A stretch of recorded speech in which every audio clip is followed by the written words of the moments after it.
Hi everyone, welcome to our channel mind technical. आज के इस वीडियो में हम लोग एक इम्पॉर्टेंट टॉपिक को डिस्कस करने वाले हैं, जो कि कुछ पहले एग्जामिनेशन हुए हैं सरदार ओवरमैन के। उसमें से इस टॉपिक से कई सारे सवाल पूछे गए हैं जिसमें मैक्सिमम स्टूडेंट कंफ्यूज हो गए हैं। तो welcome to this video on the mines and minerals development and regulations act 1957, commonly known as the MMDR act.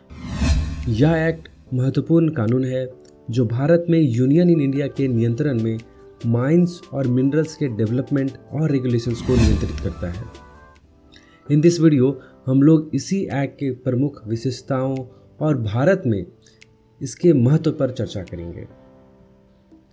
MMDR act 28 दिसंबर 1957 को इनैक्ट किया गया था और 1 जून 1958 को लागू हुआ था।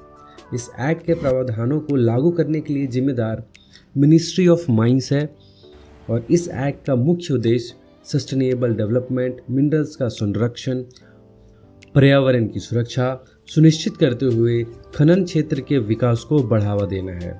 MMDR एक्ट भारत के पूरे क्षेत्र पर लागू होता है, जिसमें इसके टेरिटोरियल वाटर्स और एक्सक्लूसिव इकोनॉमिक जोन शामिल हैं।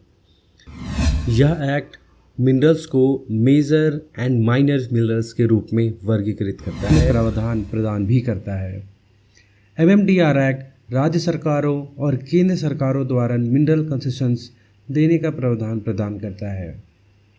राज्य सरकारें अपने अपने राज्यों में स्थित मिनरल्स के ऑनर्स होते हैं।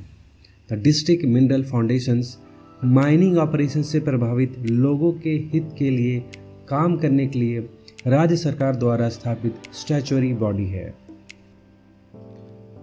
MMDR एक्ट कई टर्म्स को परिभाषित करता है, जैसे mining lease, prospecting lease, mining operations and minor mineral सहित मिनरल कंसेशंस प्रदान करने की प्रक्रिया को भी स्पेसिफाई करता है। खनन क्षेत्र की बदलती ज़रूरतों के साथ तालमेल बिठाने के लिए MMDR एक्ट को इसके इनैक्टमेंट के बाद से कई बार अमेंडमेंट किए गए हैं। The latest amendment to the act was made in 2021 to introduce reforms जिनका उद्देश्य मिनरल रिसोर्सेज की एलोकेशंस में पारदर्शिता और एफिशिएंसी बढ़ाना था। अंत में mines and minerals development and regulation act 1957 एक महत्वपूर्ण कानून है जो भारत में माइनिंग सेक्टर के डेवलपमेंट और रेगुलेशंस को नियंत्रित करता है। इस एक्ट का उद्देश्य sustainable development, conservation of minerals और प्रोटेक्शन ऑफ इन्वायरमेंट को बढ़ावा देना है। MMDR एक्ट राज्य सरकारों और केंद्र सरकार द्वारा मिनरल कंसेशंस देने के प्रावधान प्रदान करता है और कंसेशंस ग्रांट करने की प्रक्रिया भी स्पष्ट करता है। The act has been amended several times to keep pace with the changing needs of the mining sector. जाते जाते मैं आप लोगों से कुछ MMDR संबंधित कुछ MCQ प्रश्न आपके सामने रख देता हूं और इसके उत्तर भी, ताकि आने वाले एग्ज़ाम्स में अगर MMDR से कुछ सवाल आते हैं तो इन क्वेश्चंस के बेसिस पे आप अपना उत्तर सही दे सकते हैं।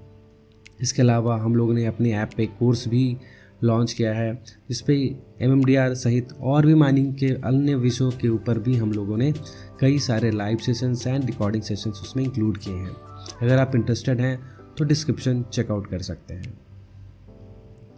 तो आज का सबसे पहला सवाल है, what is the objective of रेकोसा in mineral exploration?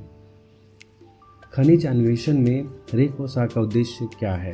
Option number A, to determine the economic viability of mineral deposit, यानी खनिज जमा की आर्थिक व्यवहार्यता निर्धारित करने के लिए। Option number B, to collect enough data to estimate the size, grade and the quality of the mineral deposit, यानी खनिज जमा के आकार, ग्रेड और गुणवत्ता का अनुमान लगाने के लिए पर्याप्त डाटा एकत्रित करना। Option number C, to identify potential mineral deposit in a large area, एक बड़े क्षेत्र में संभावित खनिज भंडार की पहचान करना। और ऑप्शन नंबर डी है, to refine the location and size of potential deposit, यानी एक संभावित खनिज भंडार के स्थान और आकार को परिष्कृत करने के लिए। क्या है इसका सही उत्तर? जल्दी से कमेंट में आप बता सकते हैं। वैसे इस सवाल का जो सही उत्तर है वो है option number C, to identify potential mineral deposit in a large area, यानी एक बड़े क्षेत्र में संभावित खनिज भंडार की पहचान करना। सिमिलरली हम लोग आगे बढ़ते हैं अगले सवाल की तरफ। अगला सवाल है, who owns the minerals located within the boundary of a state in India. Bharat में किसी राज्य सीमा के भीतर स्थित खनिजों का स्वामी कौन होता है, ओनर कौन होता है। ऑप्शन नंबर ए सेंट्रल गवर्नमेंट यानी केंद्र सरकार। Option number be the district mineral foundation यानी जिला खनिज नीव, इसको बोल सकते हैं डिस्ट्रिक्ट मिनरल फाउंडेशन ही बोलिए तो ज़्यादा बेटर रहेगा। Option number see the state government यानी राज्य सरकार। और ऑप्शन नंबर डी है द मिनिस्ट्री ऑफ माइंस यानी खान मंत्रालय। क्या है इसका सही उत्तर, आप कमेंट बॉक्स में कमेंट कर सकते हैं। वैसे इस सवाल का सही उत्तर है option number C state government. इस वीडियो का अंतिम सवाल है, what is the objective of district mineral foundation in India. Bharat में जिला खनिज फाउंडेशन का उद्देश्य क्या है। Option number A to work for the interest of the benefit of the persons and the areas affected by mining related operations, यानी खनन से संबंधित कार्यों से प्रभावित व्यक्तियों और क्षेत्रों के हित के लिए कार्य करना। Option number B to grant mineral concessions for all the minerals located within the boundary of the state, यानी राज्य सीमा के भीतर स्थित सभी खनिजों के लिए खनिज रियायतें प्रदान करना। Option number C to regulate the mining industries in India, यानी भारत में खनन उद्योग को विनियमित करने के लिए। And option number D is to extract minerals from the ocean within the territorial waters और the exclusive economic zone of India, यानी भारत में जो ओशंस होते हैं और जो टेरिटोरियल वाटर या एक्सक्लूसिव जोन ऑफ इंडिया होते हैं वहाँ से खनिज को प्राप्त करना, खनिज को निकालने के लिए। क्या हो सकता है इसका सही उत्तर, जल्दी से कमेंट करके बता सकते हैं। वैसे ही सवाल का सही उत्तर है ऑप्शन नंबर ए। तो ये हुआ आज का complete video on the topic MMDR act. आने वाले कुछ टाइम में MMDR के ऊपर और भी कई सारे वीडियोस एंड MCQs आएंगे। अगर आप उस वीडियो से अपडेटेड रहना चाहते हैं तो प्लीज़ चैनल को सब्सक्राइब करें और हमें हमारे सोशल मीडिया प्लेटफॉर्म जैसे फेसबुक, इंस्टाग्राम एंड ट्विटर पर ज़रूर फॉलो करें। साथ ही साथ हमारा टेलीग्राम चैनल ज़रूर ज्वाइन करें। साथ ही साथ अगर आप हमारा ऐप डाउनलोड करना चाहते हैं तो गूगल प्ले स्टोर पर सर्च करें माई टेक्निकल और वहाँ से आप हमारा ऐप डाउनलोड कर सकते हैं। मिलते हैं एक और ऐसे ही वीडियो में। टिल देन एज ऑलवेज, जय हिंद, जय भारत।